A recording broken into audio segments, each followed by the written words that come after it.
Bienvenidos al curso de Apologética Católica, Método Padre Luis Toro. El tema de esta semana es el sacramento del bautismo y la fórmula trinitaria.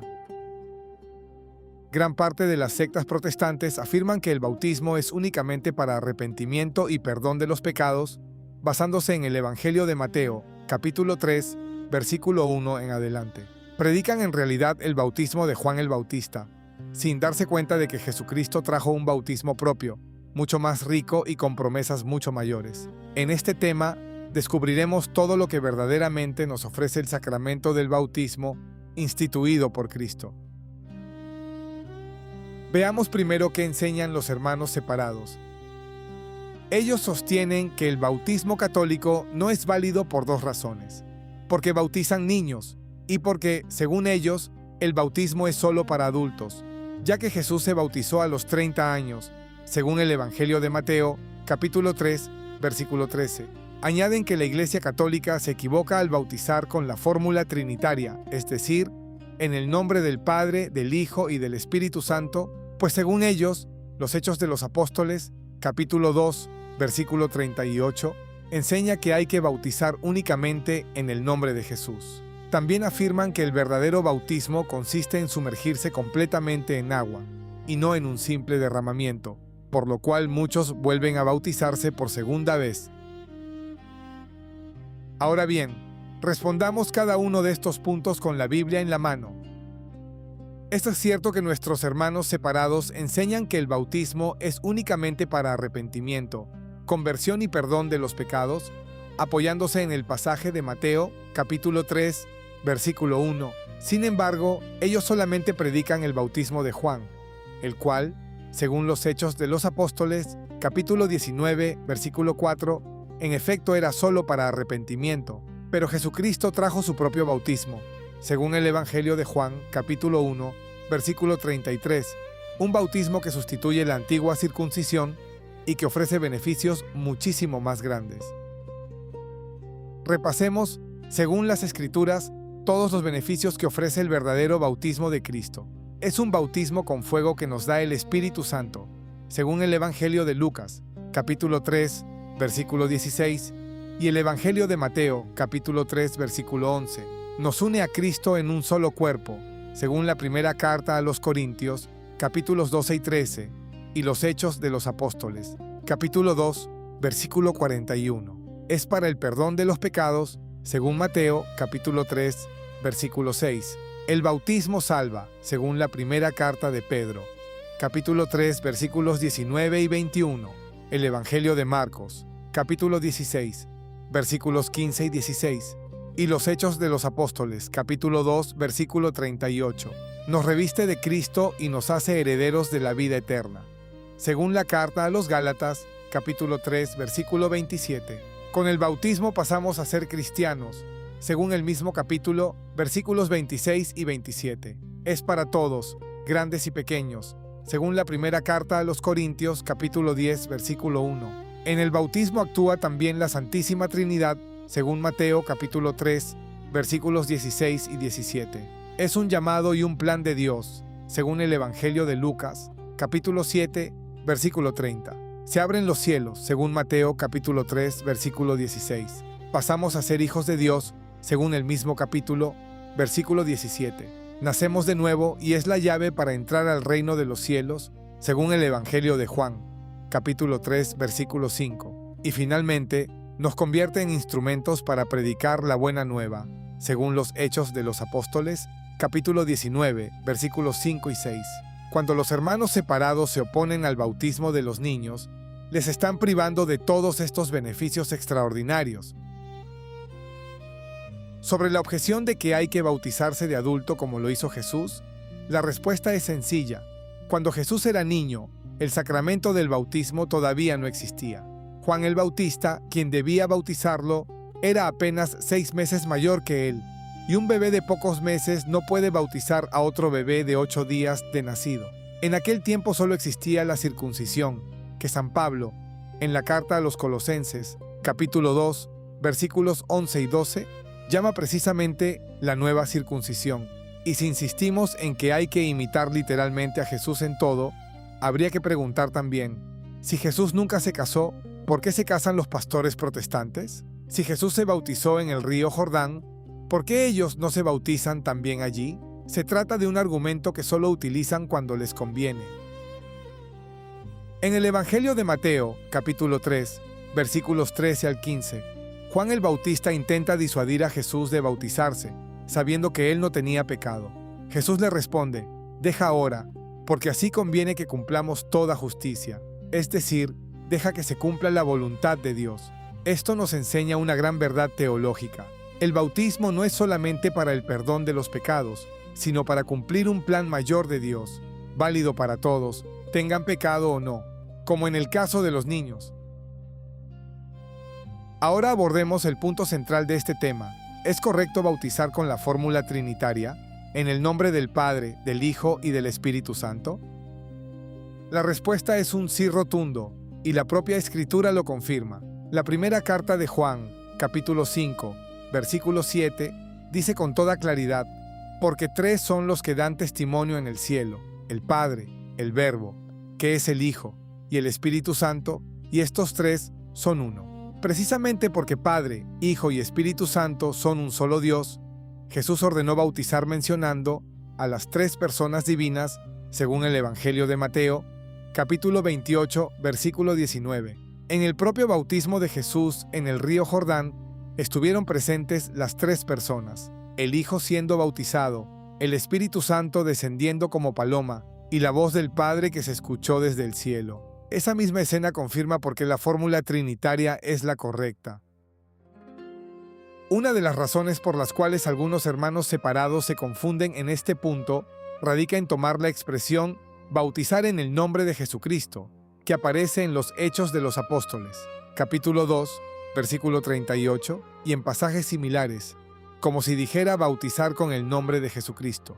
Pero decir en el nombre significa con la autoridad de, o de parte de, no es una fórmula alternativa a la trinitaria, sino una manera de expresar que el apóstol actúa por mandato de Cristo. Es como cuando un policía persigue a un ladrón y le grita «alto» en el nombre de la ley.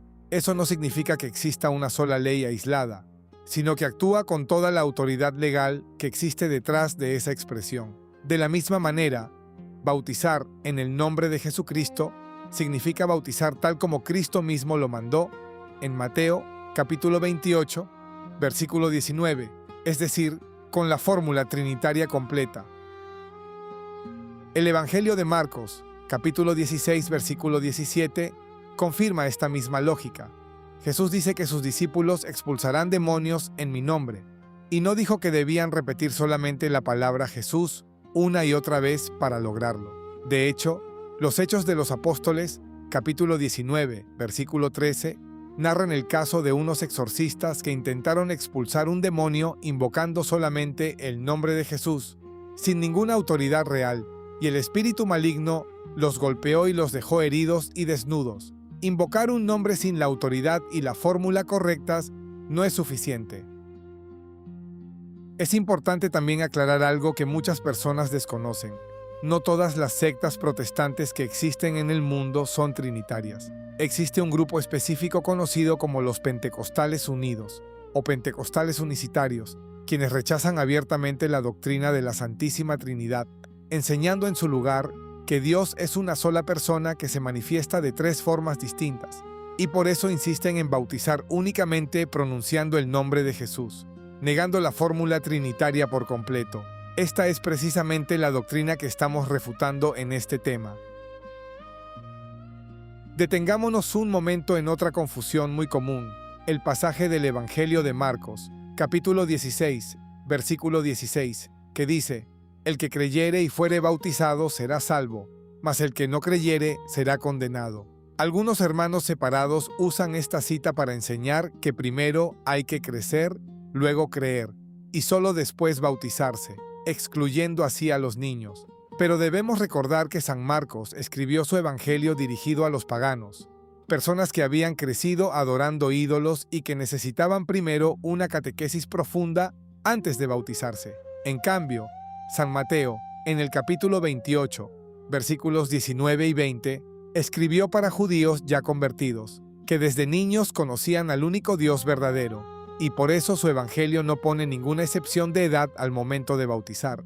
La Iglesia Católica sigue fielmente ambos ejemplos. Bautiza a adultos que antes no creían, como enseña Marcos, y bautiza también a los hijos de familias ya cristianas, como enseña Mateo.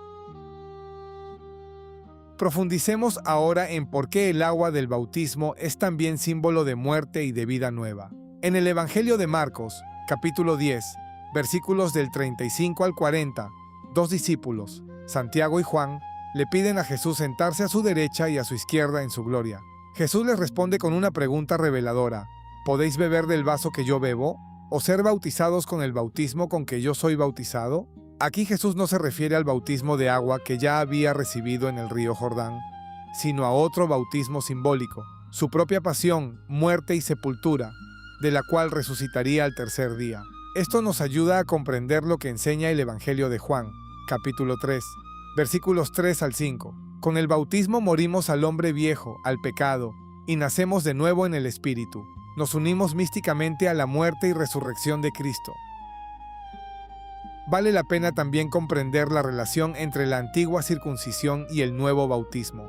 Antes de Juan el Bautista, el pueblo de Israel ya pertenecía a Dios mediante la alianza sellada con Abraham, cuya señal visible era precisamente la circuncisión. Según el libro del Génesis, capítulo 17, todo varón era circuncidado a los 8 días de nacido, sin preguntarle si estaba de acuerdo o si tenía uso de razón. Nadie esperaba a que el bebé creciera para decidir. Con la llegada de Cristo, esa antigua alianza se transformó en una nueva, y la carta a los Colosenses, capítulo 2, versículos 11 y 12, llama al bautismo la circuncisión de Cristo. Una circuncisión no hecha con manos, sino espiritual, realizada con agua. Y la carta a los Gálatas, capítulo 3, versículo 27, añade algo hermoso. Con esta nueva alianza ya no hay diferencia entre judío y no judío, ni entre hombre y mujer, pues antiguamente las mujeres no podían recibir la circuncisión, mientras que con el bautismo de Cristo, tanto hombres como mujeres, niños y adultos, reciben por igual la plenitud de la gracia.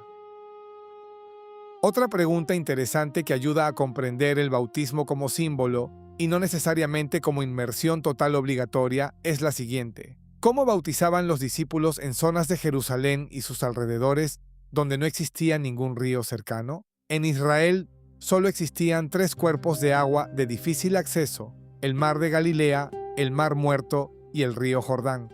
Sabemos que los apóstoles fueron bautizados en el Espíritu Santo el día de Pentecostés estando dentro de una casa, según los Hechos de los Apóstoles, capítulo 2, versículos del 1 al 4, donde evidentemente no había ningún río. Esto confirma que el elemento esencial del bautismo es el agua, como símbolo de purificación y de vida, sin importar si se recibe por inmersión completa o por un simple derramamiento sobre la cabeza. Finalmente, sobre la insistencia de que el bautismo debe hacerse siempre por inmersión total, es importante saber que la palabra sumergir en la Biblia no se refiere exclusivamente al agua. La segunda carta a los Corintios y la carta a los Romanos, capítulo 6, versículo 3, según la Biblia católica, usan esta misma palabra para referirse a la muerte de Cristo, no al agua. Todos nosotros, al ser bautizados en Cristo Jesús, hemos sido sumergidos en su muerte. El profeta Ezequiel, capítulo 1, versículo 27, también usa la palabra sumergido para describir algo rodeado de fuego, no de agua. Por lo tanto, la Iglesia Católica enseña que el agua en el bautismo es un símbolo, y no importa la cantidad utilizada. Lo esencial es lo que representa: la purificación, la muerte del hombre viejo y el nacimiento a una vida nueva en Cristo. En conclusión, el bautismo que instituyó Jesucristo es mucho más rico que el simple bautismo de arrepentimiento que predicaba Juan. Involucra a la Santísima Trinidad, abre los cielos, nos hace hijos de Dios, y debe realizarse tal como el mismo Señor lo mandó, en el nombre del Padre, del Hijo y del Espíritu Santo. Quien bautiza de otra manera, contradiciendo la orden expresa de Cristo en el Evangelio de Mateo, capítulo 28, versículo 19, se aparta de la verdadera fórmula sacramental que la Iglesia ha custodiado fielmente desde los apóstoles hasta nuestros días. Hasta aquí llegamos por hoy.